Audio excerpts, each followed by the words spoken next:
Hi everybody, I am going to show you today how I get my hair under a wig. I get asked quite often how I get this much hair under a wig as short as like my Captain Marvel wig, and so I'm going to show you what I do to hide it all.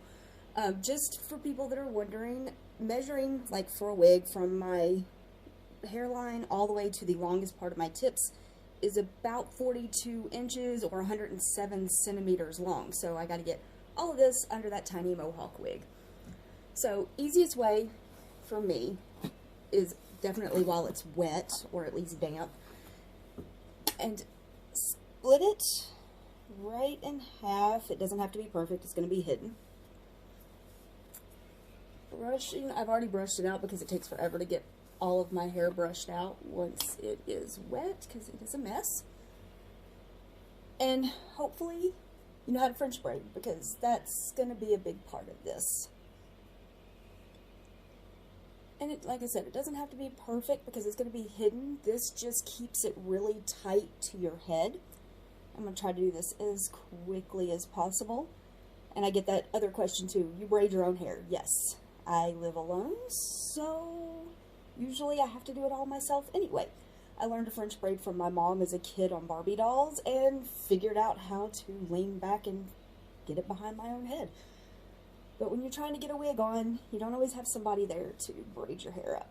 So let's see if I can do this quick enough to not give you a really long video of me braiding this massive mess on my head. Might have to speed the video up, we'll see.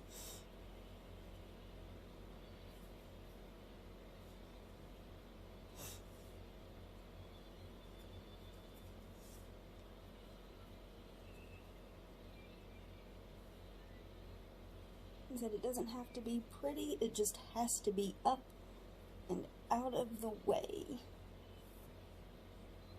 It doesn't have to be even.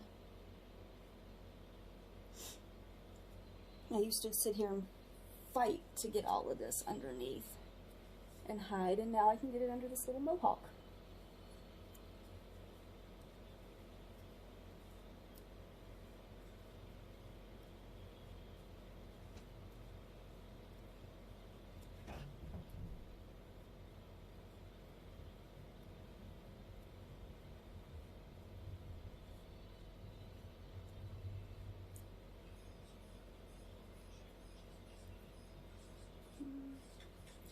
I'm getting there. It takes a while.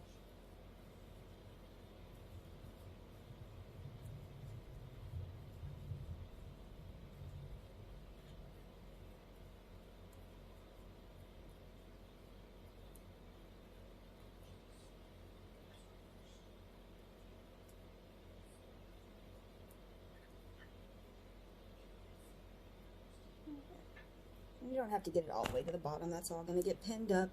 Just using a little hair elastic, tie it off.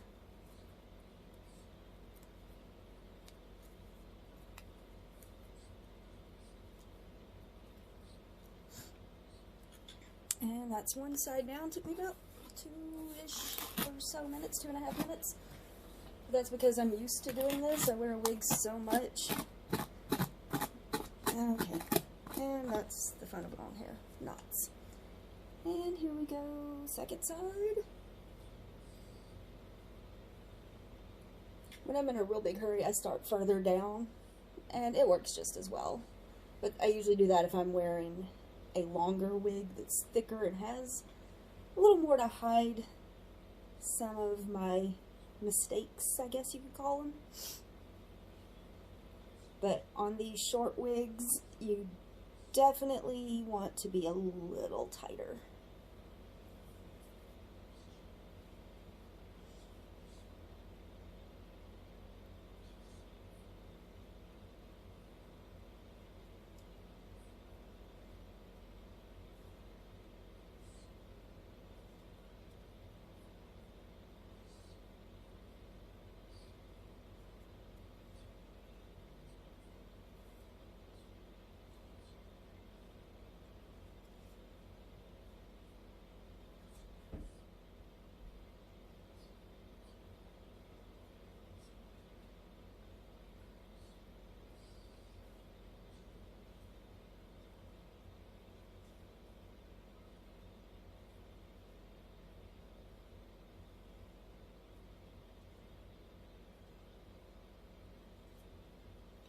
make sure I got all the little pieces in the back. I have actually finished fully braiding my hair before and found very long pieces left loose, which was not good.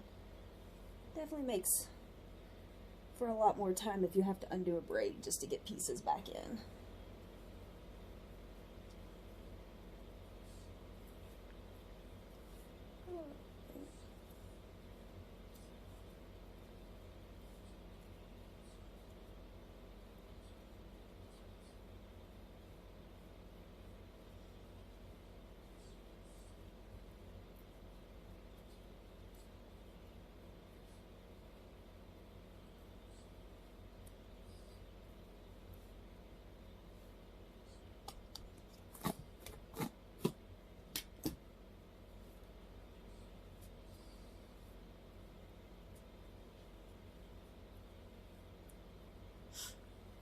I usually actually sit and do this while watching TV before I get ready, because it's tedious and quiet and boring, but you guys didn't need to hear whatever random Netflix show or whatever I'm watching in the background. So, I'm surprised I haven't yelled at a cat yet, actually.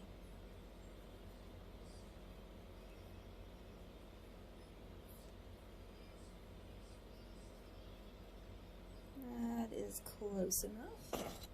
The wig cap's going to keep a lot of that in.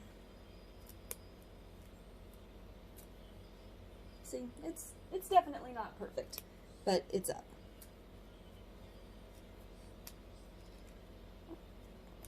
That one is tied off. Okay. Next you want mesh wig cap. I like the ones with the holes in them. They're easiest. Bring it all the way over. Definitely do this before you do your cosplay makeup. If not, you're going to really mess it up. So, and then bobby pins are your best friend. And what a lot of people don't know, see the little crimpy part here, that actually is supposed to go down. That's what grips your hair when you actually put it up. So, you just want to start wrapping the hair around super tight. Catching it in several places.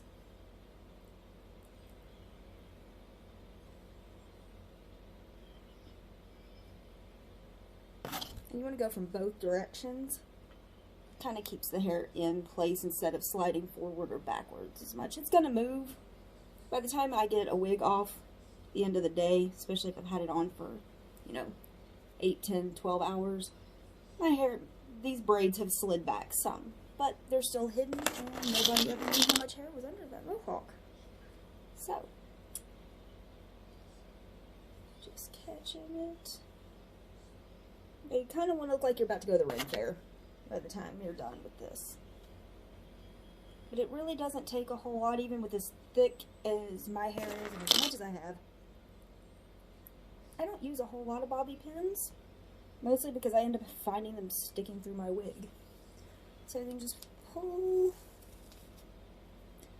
Some people I am envious of can put one of these on without having to do anything to their hair. And just get it into place.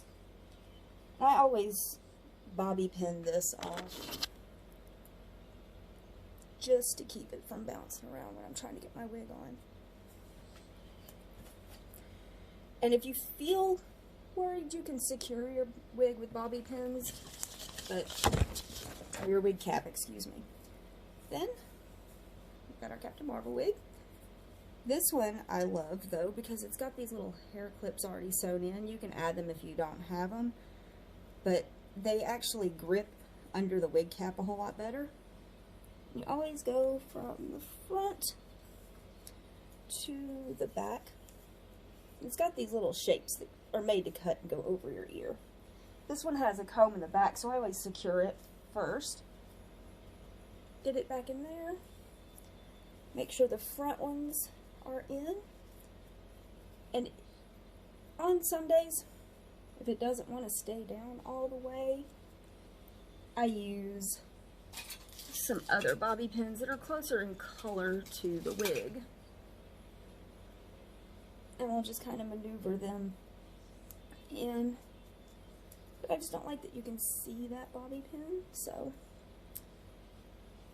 fight it. And that's literally my 42-inch hair now under an extremely short, choppy mohawk. And if anybody has any questions, you can feel free to ask. I'll tell you whatever I know. I've been sticking this much hair under a wig for 15 years now. So if you have any questions, feel free to ask. Thanks, guys. Bye.